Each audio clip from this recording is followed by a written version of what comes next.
following views and opinions are based on my time and experience as community coordinator at Wargaming North America for World Warships. Information and opinions may have changed since this video was recorded. No NDA information is contained within this video.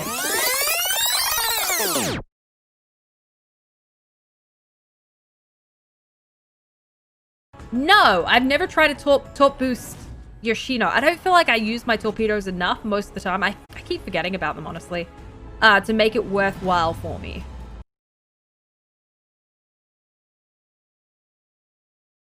No, I haven't. That was before my time. I didn't play beta.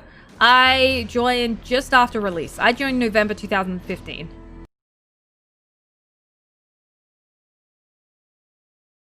CC Summit 2018. Yuro left, put his passport in his back pocket. That then got nicked from his back pocket. So he was in Russia.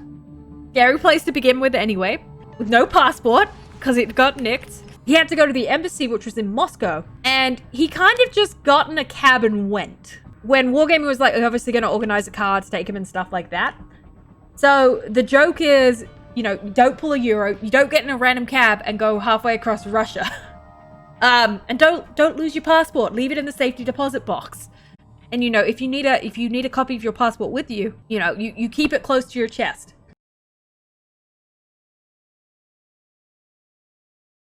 Yeah, that one was not fun for me. I think I brought the worst of the cons on the NA side for that because our other community manager had just recently started. So Happer was still kind of getting up to speed by that time. So I was still doing most of the community comms. And what was great is that the community at a certain point was like, it's okay, Fem, this one's not your fault. Like, this isn't your comms cock up. This is, you know, it sucks. And you're just kind of, you're weathering it there with us.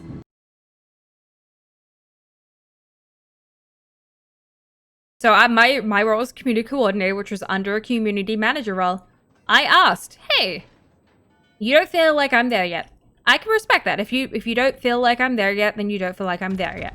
What do I need to do to get there to get the promotion? I'd ask for feedback time and time again, and I'd always be told, oh, I'll get it to you later, or I'll write it up for you. And then another coworker showed me where actually, like, there was some feedback or what our roles was or what they expected from us. And I'm like, hey, why didn't you just provide this to me when I asked? And he's like, oh, I thought you knew where it was. And I'm like, if I had known that, I wouldn't have been asking for it.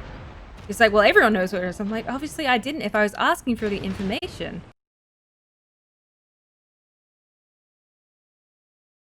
I had a lot more consistent shooting with the Monarch. The Monarch AP actually felt like it did something, whereas no matter what I shot AP on with the Lion, it either overpenned or did not hit at all. So yeah, I actually like the Monarch a lot better. But according to my chat from the other day and last weekend when we were mostly playing the Monarch, it was I am very much alone in that concept.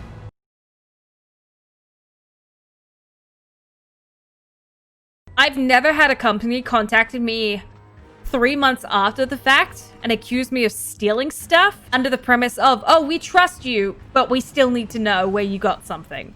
Yeah. The amount of times I got accused for stuff that was completely wrong, they had no proof of, and stuff like that was really, really disheartening. Considering how much of my personal assets, personal stuff, etc.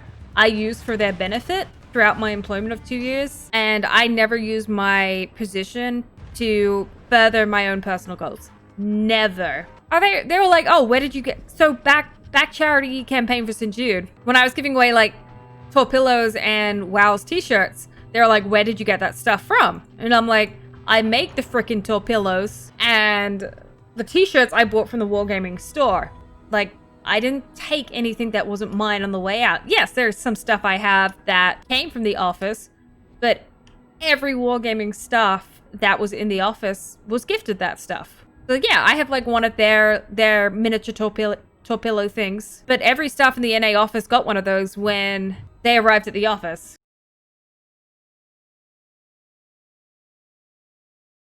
That's what happened for the NA office. One bad seed ruined what was a really, really solid team, which is really unfortunate. Obviously, they've had some management changes now, which happened just before I left, which, you know, I'm really hoping that can recover the rest of the team because that team still has a lot of potential and a lot of good, but that team has been demoralized and shot down and just battered to bits by bad management and bad international relations. You know, anything bad happens, it's freaking NA's fault, was a lot of what was going on, which, you know, and that's not necessarily like, it wasn't a like, oh, you know, EU staff were painting us to be bad or anything like that. It was opinion from like higher ups in the development studio. It's really unfortunate because the NA office has had a load of really good staff rotate out because they burn out super, super quick. Considering, you know, from the community team, I was the one who lasted the longest post-move. Cami lasted about a year and a bit. I lasted 18 months. 19 months, that's what it was. I was a few months short of my 2 years. And it would just be a case of, look, they could fix a lot of the moral issues and I think, like I said, they're making changes at the moment which I think are going to help. Or they're in the process of making, sorry. That hopefully will fix it, but a lot of damage was done.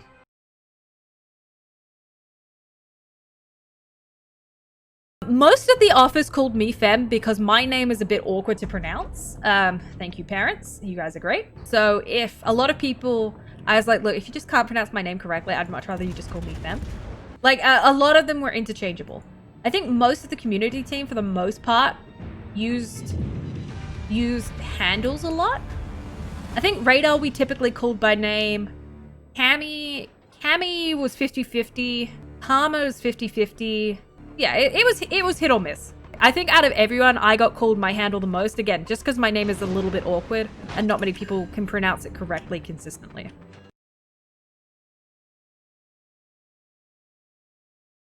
Yes, I am under NDA for knowledge I have pertaining to upcoming content and stuff for that. I have an NDA for, I think, 6 months to a year. I can't quite remember. But ultimately, like, I'm not gonna be a dick. I'm not gonna, like, I know a lot of the upcoming ship lines, probably for the at least, I think we're down to like the last 2 to 3 that I know of, and I know a few premium ships that are coming, but I'm not gonna spoil it. At the same time, I'm not going to disclose things that, you know, negatively are gonna impact them.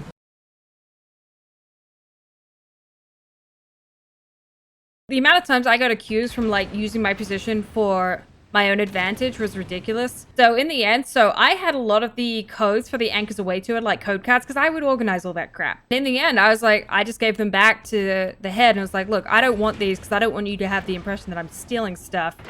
So just take them and I'll ask you when I need stuff. So it was stressful and it just wasn't a good environment. Coupled with some other bits and pieces, which I don't feel like going into right now. That is why I left. But the consistent, we need you to do everything, but we don't trust you, was really, really demoralizing.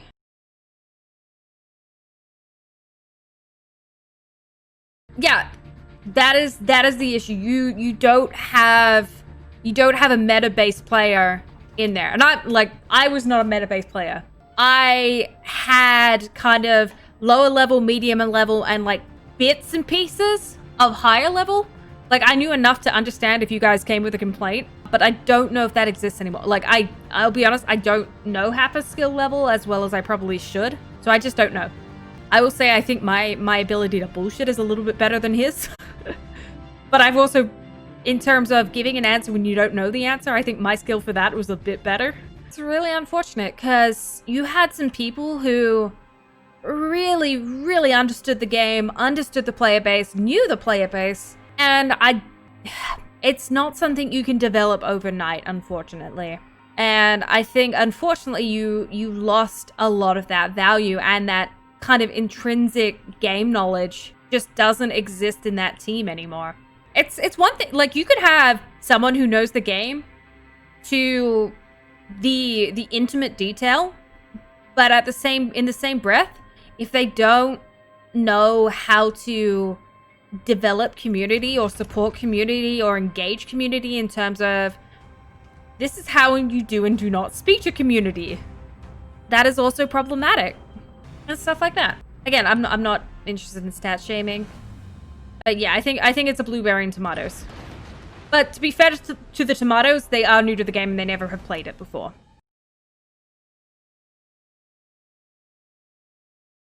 There is no official Fem Captain. It's a mod pack that TM Grunty makes for me for my Perth Captain each patch. But yeah, it's a mod pack that only works if you have the same commander on your Perth as what I have. Grunty just makes it for me because it's funny. Is honestly what this comes down to.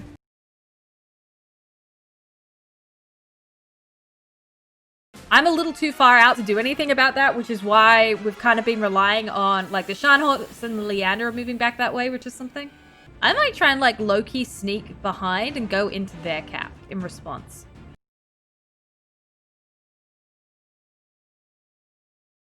I can tell you this. I can tell you all this stuff because it is literal honest truth, and that can't go into defamation or anything along those lines. So, one of my weekly or bi-weekly or something meetings, I don't know. One of the meetings with my then boss before they got a new senior community manager, because we were out one for quite a while, he pulled up how many games I'd played and saying that I have the most games in the team for the month. And he was like, you've played X amount of games this month. And I'm like, yeah. And he's like, well, how are you getting your work done? I'm like, I don't play at work. I'm like, you know, I stream 5-6 hours a day on the weekends, so you know, I stream about 30 to 40 hours on the weekends during the month, which, you know, let's say 20 minutes per game, 3 games an hour. Well, it's usually close to 7 games every 2 hours, let's say. You know, across the weekend, like, yeah, I rack up a lot of games. But I don't play at work. The only time I play at work is if I needed to get a screenshot for something, or I had to test, like, a bug or something. And to get, like, heavily questioned on that was, like, really, really messed up. And it's like, yes, I have the most games, but I also play the most of my free time. And I do need to have some form of product knowledge. And you get lucky in that I enjoy playing the game on the weekends. Because that means I don't have to play during the week. And the fact that he called out and I was like, look, if you go look up when I played the game, you'd see they're all after 6 o'clock or they're all on the weekends. Yes, there's a couple thousand of them. Or a couple hundred of them, sorry, if it was monthly. But it's not at work. And it was like the biggest, are you kidding me sort of thing? Like, it honestly felt like no matter what I did, they were just looking for a reason to be mad at me.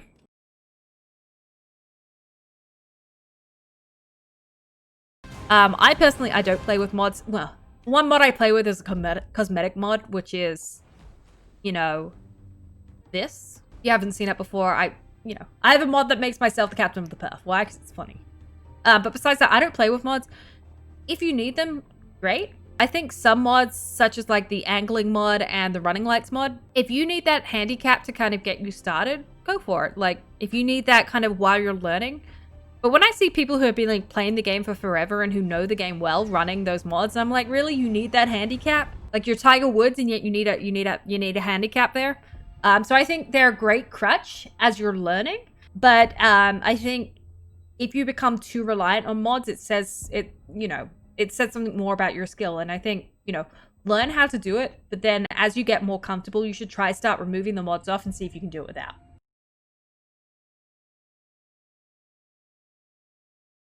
So obviously when you're working for a company, and well, yes, I do work for another gaming company now, since I'm not, playing their games and I'm not discussing that, plus I'm not really involved in the games themselves for that company, I'm allowed to, I can say a lot more without having to worry if it's getting me in trouble. The other thing is, working at Wargaming really did a number on me, confidence-wise, stress levels-wise. So yeah, nowadays I am significantly more relaxed.